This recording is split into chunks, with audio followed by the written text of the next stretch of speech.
విక్రమ్ టీవీకి సబ్స్క్రైబ్ చేయండి. Subscribe to Vikram TV. Subscribe to Vikram TV. Subscribe to Vikram TV. Subscribe to Vikram TV. Please like, share and subscribe to Vikram TV. తర్వాత మనం అందరూ goal setting గురించి చాలామంది చెప్తా ఉంటారు. మన జీవితంలోని లక్ష్యాలు పెట్టుకున్నప్పుడు దానికి క్లారిటీ ఉండాలి. అవును. ఆ క్లారిటీ లేకపోతే పప్పులో కాలేస్తారు. అలాంటి ఒకరి గురించి చెప్తాను. ఒక అతను జీవితంలో గొప్పవాడు అవ్వాలని ఉంది. దేవుడిని ప్రార్థించాడు, దేవుడా అని. దేవుడు ప్రత్యక్షమాడు, ఏంటి బ్రదర్ పిలిచామన్నాడు.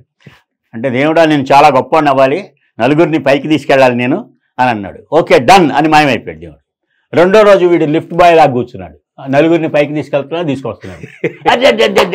దేవుడు పప్పులో కాలేశాడు, నేను చెప్పింది అర్థం చేసుకోలేదు అని దేవుడా అని అన్నాడు. మళ్ళీ దేవుడు వచ్చాడు, ఏంటి మళ్ళీ పిలిచావు ఏంటి అన్నాడు. నేను గొప్పవాడిని అవ్వాలి, నలుగురిని పైకి తీసుకెళ్ళాలంటే లిఫ్ట్ బాయ్ కాదు దేవుడా, నా కళ్ళ ముందు డబ్బులు కనిపించాలి, డబ్బులు అని అన్నాడు. ఓకే గ్రాంటెడ్ అని వెళ్ళిపోయాడు. రెండో రోజు వీడు ఏటీఎం దగ్గర వాచ్మెన్గా కూర్చొని ఉన్నాడు. ఇలా చూస్తున్నాడు, అందరూ వస్తున్నారు, కార్డు పెడుతున్నారు, డబ్బులు తీసుకుని వెళ్తున్నారు, డబ్బులు కళ్ళ ముందు కనపడుతున్నాయి. ఈసారి కూడా దెబ్బతిన్నాడు దేవుడు, అర్థం చేసుకోవాలన్న ఉద్దేశాన్ని అని దేవుడా రా అన్నాడు. వచ్చేసాడు. మాటకి నన్ను డిస్టర్బ్ చేయక ఇప్పుడు లాస్ట్ అండ్ ఫైనల్ ఏంటి చెప్పు అన్నాడు. నా కళ్ళ ముందు డబ్బులు కనపడాలంటే ఏటీఎం దగ్గర వాచ్మెన్ కాదు దేవుడా, నేను దర్జాగా టేబుల్ దగ్గర కూర్చోవాలి, నా టేబుల్ మీదకి డబ్బులు రావాలి అని అన్నాడు. ఓకే గ్రాంటెడ్ అని వెళ్ళిపోయాడు. రెండో రోజు వాడు సులభ్ కాంప్లెక్స్ దగ్గర టేబుల్ దగ్గర కూర్చున్నాడు. ప్రతివాడు వచ్చి 5 రూపాయలు వేయడం, లోపలికి వెళ్ళడం, రావడం, ఇలాగ. ఓకే. అలాగా మనకి జీవితంలో ఏం సాధించాలనుకున్నారో అది క్లారిటీ లేకపోతే ఇలాగ పప్పులో కాలేస్తారు. క్లారిటీ ఉండాలి, మనం ఏమనుకోవాలో అది. దానికి సంబంధించి ఇంకా కథ చెప్తాను. అంటే ఒక అతనికి ఇలాగే ఆర్థిక ఇబ్బందుల్లో ఉన్నాడు.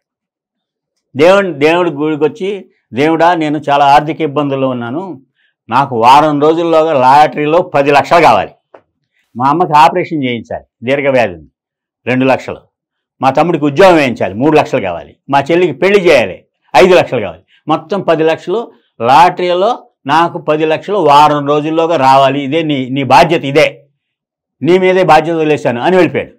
వారం అయింది, లాటరీలో 10 లక్షలు రాలేవి. మళ్ళీ వచ్చాడు, ఏమిటి ఎవరా పట్టించుకోవట్లేదు నన్ను, లక్కీగా 2 రోజులు వెసులుబాటు వచ్చింది, ఈసారి చెప్తున్నాను లాటరీలో నాకు 10 లక్షలు ఈ 2 రోజుల్లోగా రావాలి, లేకపోతే తల బద్దలు కొట్టుకొని చచ్చిపోతా అన్నాడు. వెళ్ళిపోయాడు. 2 రోజులు అయింది, రావా లాటరీలో 10 లక్షలు, వచ్చి తల బాదుకుంటున్నాడు. అప్పుడు దేవుడు వచ్చాడు, ఏంటి నీ బాధ ఏంటి అన్నాడు. వారం రోజులు టైం ఇచ్చా, నాకు లాటరీలో 10 లక్షలు రాలా, 2 రోజులు టైం ఇచ్చా, లాటరీలో 10 లక్షలు రాలేదు, అందుకని తల బాదుకుంటున్నాను అన్నాడు. ఒరే దౌర్భాగ్యడా, ముందు లాటరీ టికెట్ కొనరా అన్నాడు.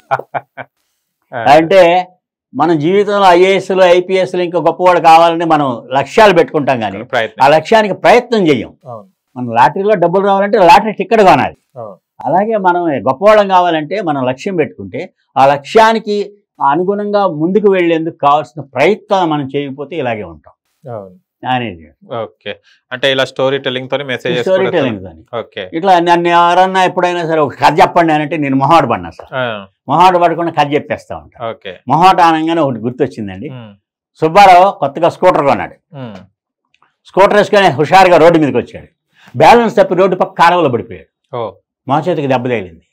పాక్కుంటూ పైకి వచ్చాడు. ఎదురుగా ఒక అందమైన అమ్మాయి మిడ్డీలు కనిపించింది. చూసి ఆ అమ్మాయిని చూసి నవ్వాడు. ఆ అమ్మాయి నవ్వలా, సీరియస్గా చూసింది. ఏంటి నవ్వట్లేదు అనుకున్నాడు. ఆ అమ్మాయి అంది, నేను నర్సుని, పక్కనే మా ఇల్లు ఉంది, మీ మోచేతికి దెబ్బ తగిలింది, రక్తం వస్తుంది, మా ఇంటికి వచ్చారంటే గాయం గడిగి మందేసి కట్టు కడతానంది. వద్దులేండి మా ఆవిడేమని అనుకుంటుందని మొహాడు పడ్డాడు. మీ ఆవిడేమనుకుంటుంది, చాలా డేంజర్, రెండేళ్ళు బలవంతంగా తీసుకెళ్ళాడు. మొహాడు పడి వెళ్ళాడు. గాయాన్ని కడిగి మందేసి కట్టు కట్టింది. థ్యాంక్స్ అండి వెళ్ళొస్తా అన్నాడు. ఎలాగో వచ్చారుగా కాఫీ తాగిపోండి అంది. వద్దులేండి మా ఆవిడేమని అనుకుంటుంది అని మళ్ళీ మొహాడు పడ్డాడు. మీ ఆవిడ ఎక్కడో మీ ఇంట్లో ఉంది కదా, ఏమనుకుంటుంది, తాగండి అంది.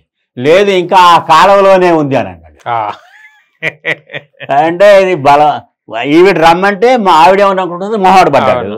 ఆ తర్వాత బలవంతంగా తీసుకెళ్తే మొహాడు పడి వెళ్ళాడు. ఇప్పుడు వాళ్ళ ఆవిడేమని అనుకుంటుందని మొహాడు పడ్డాడు. ఆవిడ పాపం ఇంకా ఆ కాలంలోనే ఇంకా కొట్టుమిట్టాడుతుంది, వీటితో పాటు పడిపోయింది. అది అట్లాగే ఆత్మ సౌందర్యం బాహ్య సౌందర్యం గురించి ఒకటి ఉంది. అంటే ఆండాళ్ళకి 50 ఏళ్ళు, చాలా హుషారుగా ఉంటుంది. ఒకసారి హార్ట్ అటాక్ వచ్చి హాస్పిటల్లో చేరింది. ఆపరేషన్ మొదలెట్టారు. చావుకు దగ్గరగా వెళ్ళింది. దేవుడు కనిపించాడు. దేవుడు అప్పుడే నాకు 100 ఏళ్ళు నిండాయా అని అంది. లేదు ఆండాళ్ళు, నీకు ఇంకా 30 ఏళ్ళు ఆయుష్ ఉంది అన్నాడు. ఆపరేషన్ సక్సెస్ అయింది. లేచి కూర్చుంది. దేవుడు చెప్పిన విషయం గుర్తొచ్చి ఎగిరి గంతేసింది. వెంటనే పక్కనున్న బ్యూటీ పార్లర్కి వెళ్ళింది, హెయిర్ డై చేయించుకుంది, ఫేస్ లిఫ్టింగ్ చేయించుకుంది. పక్కన రెడీమేడ్ షాప్కి వెళ్ళింది, మంచి డ్రెస్ కొనుక్కుంది. అద్దంలో చూసి ఎంత ముద్దొస్తున్నాను అనుకుంది. బయటకు వచ్చి రోడ్డు దాటుతుంటే లారీ గుద్ది చచ్చిపోయింది. మళ్ళీ దేవుడి దగ్గరికి వెళ్ళింది. ఏమిటి దేవుడా 30 ఏళ్ళు ఆయుష్ ఉందన్నావు, అప్పుడే చంపేసేమిటంది.